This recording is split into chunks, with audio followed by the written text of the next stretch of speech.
Assalamualaikum warahmatullahi wabarakatuh. Perkenalkan, nama saya Nur Hasnah SPDGR CGP Angkatan 6 Kepulauan Selayar. Pada kesempatan ini, perkenankan saya menyampaikan aksi nyata modul 1.4 tentang budaya positif. Saya didampingi oleh fasilitator Ibu Rini SPD MPD, pengajar praktik Bapak Saripudin SPD, dan Kepala Sekolah Ibu Siti Nurmaya SPD MSI. Aksi nyata yang telah saya lakukan di dalam budaya positif modul 1.4 ini adalah penerapan budaya positif di kelas dan berbagi pengalaman budaya positif dan praktik baik kepada rekan di sekolah. Budaya positif yang saya telah terapkan di kelas adalah membuat kesepakatan kelas dan membuat keyakinan kelas. Berbagi pengalaman budaya positif dan praktik baik kepada rekan di sekolah. Bapak Ibu yang kami hormati, pendidikan itu adalah tempat persemaian benih-benih kebudayaan dalam masyarakat. Bapak pendidikan kita, Ki Hajar Dewantara, memiliki keyakinan bahwa untuk menciptakan manusia Indonesia yang beradab, maka pendidikan menjadi salah satu kunci utama untuk mencapainya. Pendidikan dapat menjadi ruang berlatih dan bertumbuhnya nilai-nilai kemanusiaan yang dapat diteruskan atau diwariskan. Jadi, Bapak Ibu guru yang akan bagaimana cara kita mengembangkan suatu budaya positif di dalam lingkungan di sekolah. Tetapi kita sebagai guru itu yang akan menuntun anak sesuai dengan kodrat dari anak masing-masing. Karena kita manusia terlahir dari yang namanya kodrat alam dan kodrat zaman. Kodrat alam itu adalah apa yang kita bawa sejak lahir. Sifat apa yang dibawa oleh anak didik kita sejak lahir. Kemudian diri bapak yang mempengaruhi siswa itu di dalam lingkungan belajarnya, baik di lingkungan masyarakat, lingkungan keluarga, dan lingkungan sekolah. Karena pendidikan, kata Bapak Ki Hajar, pendidikan di 3 lingkungan, yaitu sekolah, keluarga, kemudian masyarakat. Ya, Bapak Ibu, jadi budaya positif merupakan pembiasaan yang diterapkan di sekolah yang diharapkan akan membantu tercapainya profil pelajar Pancasila. Profil pelajar Pancasila seperti yang telah kita ketahui bersama ada 6, yaitu beriman dan bertakwa kepada Tuhan Yang Maha Esa.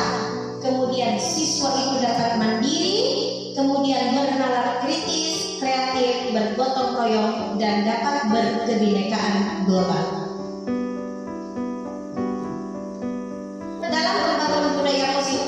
Sekolah dapat menyediakan lingkungan yang positif, aman, nyaman, agar siswa mampu berpikir, bertindak, dan mencipta dengan merdeka, mandiri, dan bertanggung jawab.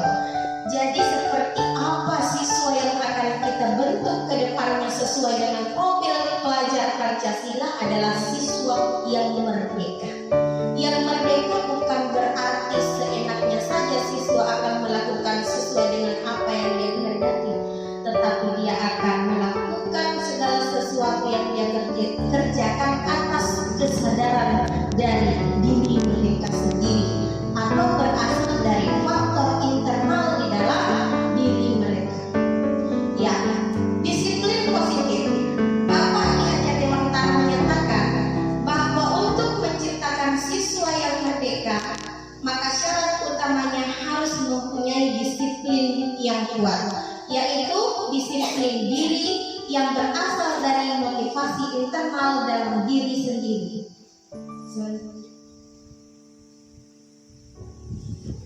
Motivasi kepada semua siswa kita agar mereka menjadi orang yang mereka inginkan dan menghargai diri sendiri dengan nilai-nilai yang mereka percaya. Nilai-nilai yang mereka percaya artinya di sini adalah nilai-nilai kebajikan yang bersifat universal. Motivasi berasal dari diri siswa internal sehingga akan berdampak jangka panjang dan tidak akan terpengaruh dengan adanya hukuman atau hadiah. Jadi anak itu melakukan kedisiplinan bukan karena dia ingin mendapatkan hadiah, tetapi betul-betul keyakinan dirinya dia ingin melakukan sesuatu hal yang positif untuk meningkatkan kompetensinya sehingga bisa berguna bagi bangsa Indonesia ini. Kemudian mendisiplinkan anak. Jadi Bapak Ibu wali, di sini kita akan membuat suatu keyakinan kelas. Jadi di kelas 1A, 1B, 2A, 2B seterusnya sampai di kelas 3 kita buat ini keyakinan kelas. Masing-masing kelas ada keyakinan kelasnya. Jadi keyakinan kelas itu merupakan nilai-nilai kebaikan atau prinsip-prinsip yang disepakati dasar kesepakatan dan keyakinan kita masing-masing. Ya. Selanjutnya, dari pembentukan keyakinan kelas itu, yang pertama harus lebih rinci dan nyata. Keyakinan kelas berupa pernyataan-pernyataan universal, kemudian dibuat dalam bentuk positif. Keyakinan kelas harus dibuat tidak terlalu banyak sehingga mudah diingat dan dipahami oleh semua anggota kelas. Keyakinan kelas hendaknya sesuatu yang dapat diterapkan di lingkungan itu. Semua anggota kelas hendaknya ikut berkontribusi dalam pembuatan keyakinan kelas melalui kegiatan curah pendapat. Kemudian semua anggota kelas bersedia meninjau kembali keyakinan kelas dan waktu ke waktu. Jadi Bapak Ibu, ini adalah langkah-langkah pembentukan keyakinan kelas. Jadi ada baiknya setelah kita pertemuan ini pekan depan mungkin sudah ada ditempel di kelasnya tentang pembentukan keyakinan kelas. Jadi keyakinan kelas ini adalah satu langkah lebih di atas dari yang namanya kesepakatan kelas. Jadi yang contohnya kesepakatan kelas itu yang pertama saling menghormati atau menghargai dan mengasihi teman. Jadi Bapak Ibu guru, bedanya dengan kesepakatan kelas, kalau kesepakatan bunyinya di sini tidak boleh. Nah, di situ ada kata tidak boleh. Tidak boleh mengganggu teman. Nah, itu suatu bentuk kesepakatan. Tapi kalau keyakinan, bedanya kata-katanya saling menghormati. Jadi keyakinan itu lebih halus kata-katanya, tidak bersifat kalimat perintah. Nah, di sini lebih rajin belajar. Kalau kesepakatan kelas berarti siswa harus lebih rajin belajar. Nah, jadi keyakinan kelas itu lebih rinci dan lebih kerucut dia. Jadi lebih rajin belajar dan mendengarkan guru saat menjelaskan sehingga tercipta suasana belajar yang menyenangkan. Kemudian mengerjakan dan mengumpulkan tugas tepat waktu. Nah, itu adalah salah satu contoh lagi keyakinan kelas. Bersama menjaga kebersihan dan kerukunan kelas. Kemudian menjadi murid yang baik, ramah, dan mau melakukan hal positif bersama. Kemudian karena di sini kita ada di Sulawesi Selatan, yang namanya budaya ada di Sulawesi Selatan, yang namanya budaya itu tidak terlepas, sehingga kami di sini menyisipkan, membiasakan budaya kami.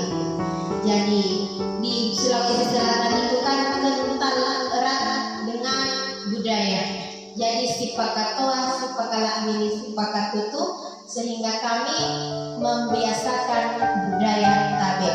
Jadi keyakinan kelas itu tadi bisa kita bawa di dalam suatu keyakinan sekolah. Kita sebagai guru lagi patulungan amal warna injo sesuai dengan apa jalan yang benar. Apa tidak pada soki lima tor gene kita tahu rapi seperti kajian itu benar. Jadi di sini ada 5 kebutuhan dasar manusia. Jadi seperti dengan siswa-siswi kita, dia adalah insan penerus bangsa, dia adalah manusia yang mempunyai sejuta karakter. Jadi manusia itu kan punya 5 kebutuhan hidup. Dia ingin bertahan hidup, dia butuh penguasaan. Nah, disinilah butuh penguasaan. Siswa-siswa kita di sekolah ini biasa saya lihat selalu butuh penguasaan. Selalu bilang, oh iya telah pakai sawal balon seperti itu. Kemudian rasa kasih sayang dan rasa ingin diterima. Jadi siswa-siswa kita butuh kasih sayang dari kita. Oh iya ini pokoknya seperti itu. Jadi bagaimanapun bentuk pekerjaannya, kalau misalkan salah maka kita kembali mengadakan remedial. Jadi tidak usah kau harus benar ini, tidak, tapi kan itu semua butuh waktu. Kemudian anak itu butuh kebebasan. Iya. Selanjutnya anak itu butuh kesenangan, butuh kebebasan dan butuh kesenangan. Jadi Bapak Ibu guru jangan heran kalau ada anak-anak kita ya lompat kiri kanan, jalan di lapangan, saling bersiul. Nah itu dia menunjukkan kebutuhan dasarnya sebagai manusia yang butuh kesenangan dan kebebasan. Jadi seluruh tindakan manusia memiliki tujuan tertentu. Semua yang kita lakukan adalah usaha terbaik kita untuk mendapatkan apa yang kita inginkan. Ya, jadi Bapak Ibu guru ini adalah salah satu contoh. Ini pembuatan kesepakatan kelas dan keyakinan kelas. Kemudian di sini pada saat siswa nanti lupa akan keyakinan kelas yang sudah kita kesepakati dan sudah kita yakini bersama, maka kita kembali ke posisi kontrol guru. Biasanya kan ada siswa yang kalau paling kuno injok kesepakatan harus hadir 5 menit sebelum pelajaran dimulai. Dilupa atau tidak memakai kaos kaki. Itu kan salah satu tata tertib yang harus dipatuhi di sekolah kita dan sudah disepakati lebih awal sebelum di waktu pembelajaran pertama di semester pertama kelas 1. Jadi kita kembali pada posisi kontrol guru. Posisi kontrol guru yang pertama adalah penghukum. Kemudian yang kedua membuat orang merasa bersalah. Yang ketiga sebagai teman. Keempat sebagai monitor atau pemantau. Dan kelima sebagai manajer. Bapak Ibu guru, coba kita perhatikan yang kelima ini. Bersalah, teman, monitor, pemantau atau manajer. Yang mana kira-kira Bapak Ibu guru sering terapkan di setiap harinya? Oh, membuat orang merasa bersalah, tidak dimengerti. Iya. Kondisi seorang guru itu membuat orang merasa bersalah. Misalkan Ibu Kiki ada di sana di gerbang menunggu anak didiknya, siswa-siswinya dari rumah pagi-pagi. Ada siswa yang tidak memakai kaos kaki. Ditanya, Arin, kenapa kamu tidak memakai kaos kaki Arin? Lalu Bu, aduh Arin, kasihannya ini Bu, duduk berdiri di sini, kasihan berdiri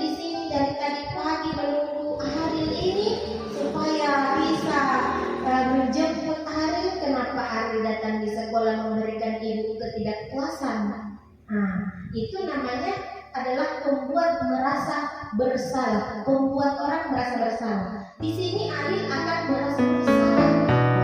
Gara-gara saya itu begini capek. Bukan begitu? Bisa diterima ini? Iya. Jadi seperti itu. Kemudian posisi penghukum. Bagaimana posisi penghukum itu? Kalau misalnya penghukum, ya memberikan sanksi. Kamu harus lari di lapangan 5 kali. Kemudian sebagai teman, oh iya, teman, begini, begini yang baik. Kemudian monitor atau pemantau, jelas ya bahwasanya kita memantau keadaan siswa kita, bagaimana dia melakukan hal yang baik, kemudian yang buruk, baru dibawa ke dalam suatu restitusi. Kemudian manajer. Jadi apa yang kita lakukan di dalam pendidikan karakter itu Bapak Ibu guru sebenarnya adalah posisi manajer. Jadi kita sebagai ibu guru, bapak guru, yang diperlukan itu, yang diharapkan itu adalah posisi sebagai manajer. Tidak boleh kita memposisikan diri sebagai penghukum, juga membuat orang merasa bersalah. Tetapi yang perlu kita hukum itu adalah manajer. Selanjutnya, penghukum. Seorang penghukum dapat menggunakan hukuman fisik. Guru menjalankan posisi penghukum akan berkata, patuhi aturan saya. Awas, nanti kalau tidak kamu yang perlu kita terapkan di sekolah kita, posisi sebagai manajer, yaitu di mana guru berbuat bersama dengan murid, mengajak siswa mempertanggungjawabkan perilakunya, mendukung siswa menemukan solusi atas permasalahannya sendiri. Murid diajak menganalisis kebutuhan dirinya, kebutuhan orang lain. Yang terpenting adalah kolaborasi dengan siswa. Kata-kata seorang manajer itu apa yang kita yakini, apa yang telah kita yakini dari awal, sehingga tercipta keyakinan kelas itu. Jadi kita kembali pada keyakinan kelas. Rencanamu seperti apa? Iya. Selanjutnya, tujuan dari posisi kontrol guru terhadap siswa adalah mencapai posisi manajer, di mana pada posisi ini siswa dapat menjadi pribadi yang mandiri, merdeka, dan bertanggung jawab atas segala perilaku dan sikapnya, yang pada akhirnya dapat menciptakan lingkungan yang aman, positif, dan nyaman. Jadi ini misalkan ada seorang siswa yang melakukan lagi kelalaian dalam sebuah keyakinan kelas itu, kita membawanya dalam segitiga restitusi. Jadi ini bagus, segitiga restitusi bagus kita kajian di ruang kesiswaan ya. Segitiga restitusi, jika ada seorang anak yang lalai dalam keyakinan yang telah diyakininya, maka kita kembalikan pada segitiga restitusi. Jadi langkah segitiga restitusi yang pertama itu adalah menstabilkan identitas, kemudian validasi tindakan yang salah, dan menanyakan keyakinan. Jadi tidak boleh terbalik-balik, harus menstabilkan. Terima kasih sudah nonton. Salam guru penggerak, tergerak, bergerak, dan menggerakkan.